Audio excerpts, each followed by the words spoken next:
తను ఇలా ఆ ఒక బ్యాడ్ కామెంట్ నాకు చాలా స్ట్రైక్ అయింది.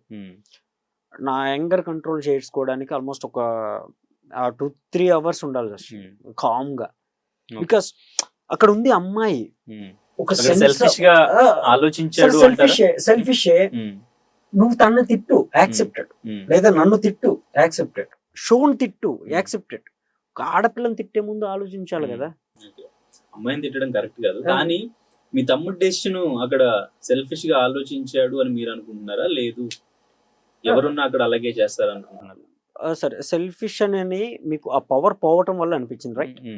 సరే, ఇప్పుడు ఒక్క పర్సన్ని పక్కన పెట్టి నీకు కావాల్సింది ఇస్తాను, తను పోవాలి అని అంటే తనున్న ఆ లాంగ్ డిస్టెన్స్ రిలేషన్షిప్ ఏదైతుందో ఆ ఎమోషనల్ స్ట్రాటజీలో ఆ మైండ్ సెట్లో తను చూస్ చేసుకుని ఉండొచ్చు, ఈ పవర్ పోయి ఉండొచ్చు. లేదు, ఒక నలుగురినిచ్చి ఇదే పర్సన్ని కూర్చోబెట్టి ఆ నలుగురిలో ఒకటి పోతుంది అని అంటే ఖచ్చితంగా ఈ పవర్ని అయితే యాక్సెప్ట్ చేయడు. బికాస్ ఆ పవర్ ఎంత ఇంపార్టెంటో తనకి తెలుసు, ఇమ్ముకి తెలియకుండా ఉండదు. మిగతా వాళ్ళందరికీ శారీస్, డ్రెస్సెస్, ఫొటోస్ ఇచ్చి ఇమ్ముకి మాత్రం ఆ స్పెషల్ పవర్ పెట్టడం అది మైనస్ అయింది, అంతే, అంతమించి ఏం లేదు. సో వీళ్ళందరూ ఎలా అయితే సాక్రిఫైస్ చేశాడో ఇమ్ము కూడా సాక్రిఫైస్ చేయొచ్చు.